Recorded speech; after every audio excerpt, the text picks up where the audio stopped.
कहते हैं कि सबसे ज्यादा दुख हमें वही परेशानियां देती हैं जिन्हें हम खुद पैदा करते हैं। और मेरा ये कहना गलत नहीं होगा कि हमारी ज्यादातर परेशानियां बस हमारे विचारों तक ही सीमित होती हैं। तो आज की इस वीडियो में हम एक ऐसी बुक समरी लाए हैं जो बताती है कि कैसे चिंता और पास्ट के रिग्रेट में बिताया एक भी मिनट उस एक मिनट को बर्बाद करने से ज्यादा और कुछ भी नहीं होता। ये बुक आपको बताएगी कि कैसे आप कुछ एक्शनेबल स्ट्रेटजीज को अपनाकर अपने हर पल को जीना शुरू कर सकते हैं।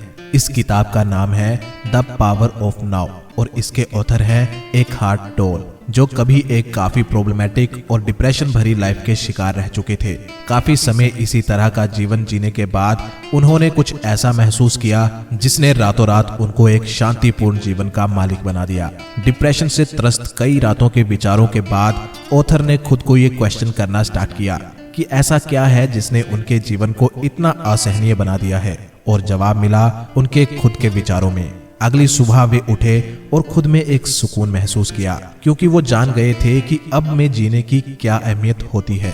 ऑथर ने अपनी बुक में, जो कि कभी न्यूयॉर्क टाइम्स की बेस्ट सेलर रह चुकी है, इसमें कुछ लेसन्स बताए हैं जो आपको चिंताओं और रिग्रेट को कम करने में मदद करेंगे, जिनमें से 3 मेरे फेवरेट लेसन मैंने इस वीडियो में शॉर्टलिस्ट करे हैं। अगर आप इस बुक को पूरा रीड करना चाहते हैं तो लिंक डिस्क्रिप्शन में है। तो चलिए शुरू करते हैं लेसन नंबर 1 के साथ, जो कहता है कि हमारा पूरा जीवन वर्तमान पलों की एक सीरीज होती है।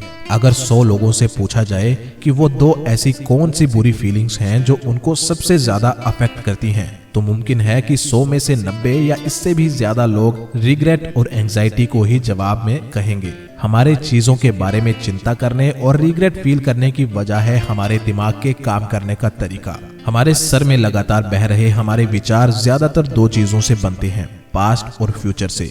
लेकिन जिस एक महत्वपूर्ण समय को हम सबसे कम महत्व देते हैं वो है प्रेजेंट, जिसे ऑथर कहते हैं कि यही एक पल है जो सबसे ज्यादा मैटर करता है। और वो इसलिए क्योंकि सब कुछ सिर्फ इसी में घटित होता है। जो कुछ भी आप समझते या महसूस करते हैं सब प्रेजेंट में ही होता है। अगर आप ध्यान से सोचें तो पास्ट कुछ भी नहीं है, बल्कि वो वर्तमान पल हैं जो चले गए, और फ्यूचर बस वर्तमान पलों की एक कलेक्शन है जो आने वाले हैं। इसलिए प्रेजेंट के अलावा किसी भी और मोमेंट में जीना कंप्लीटली यूजलेस है। लेसन नंबर 2, आप जो भी दर्द महसूस करते हैं वो उन चीजों का विरोध करने का परिणाम है जिन्हें आप बदल नहीं सकते। ऑथर यहाँ इमोशनल पेन की बात करते हुए कहते हैं कि पेन उन चीजों का विरोध करने का परिणाम होता है जिन्हें आप बदलने में असक्षम हैं। हम फ्यूचर और पास्ट के बारे में बहुत अधिक विचार करते हैं, लेकिन रह सिर्फ प्रेजेंट में ही सकते हैं, और इसलिए हमारे पास ऐसा कोई साधन नहीं है जिससे हम पास्ट और फ्यूचर में वो सब बदल सकें जिन्हें लेके हम नाखुश हैं। फिर जब हम ये सब बदल नहीं पाते तब हम विरोध करना शुरू कर देते हैं, और इसी को हम भावनात्मक दर्द की तरह अनुभव करते हैं।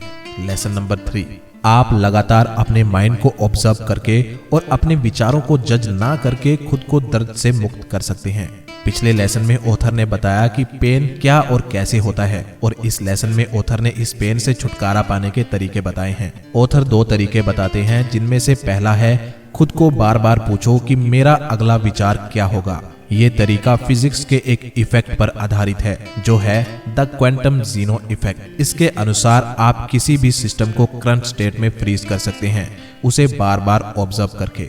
बार बार खुद को ये पूछने से कि मेरा अगला विचार क्या होगा असल में आपके दिमाग में अगले विचार को आने से कुछ समय के लिए रोक देगा, जिससे फिर आपको ये एहसास करने के लिए पर्याप्त समय मिल जाएगा कि आपने ऑटो पायलट मोड में कितना समय गुजारा। इस तरीके से आप विचारों में डूबे अपने मन को इंटरप्ट कर पाएंगे। दूसरा तरीका है अपने विचारों और आग्रहों को जज करना बंद कर दो। इस मेथड के अनुसार आपको उन परेशान करने वाले विचारों को स्वीकार करना चाहिए जो हर समय आपके दिमाग में आते हैं। अगली बार जब आप काम के लिए सुबह लेट उठें तब अंदर आने वाली वो आवाज जो आपको गिल्ट महसूस करवाती है उसको सुनो तो जरूर, लेकिन उस पे एक्ट मत करो।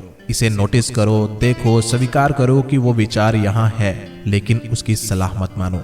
दोस्तों, ये थे वो 3 lesson from the book the power of now से। आई होप ये तीनों लेसन आपको अच्छे लगे होंगे। अगर ये वीडियो आपको पसंद आती है तो इसे लाइक करें और दूसरों के साथ शेयर करें, और इस चैनल की ग्रोथ का हिस्सा बनने के लिए चैनल को सब्सक्राइब भी जरूर कर दें।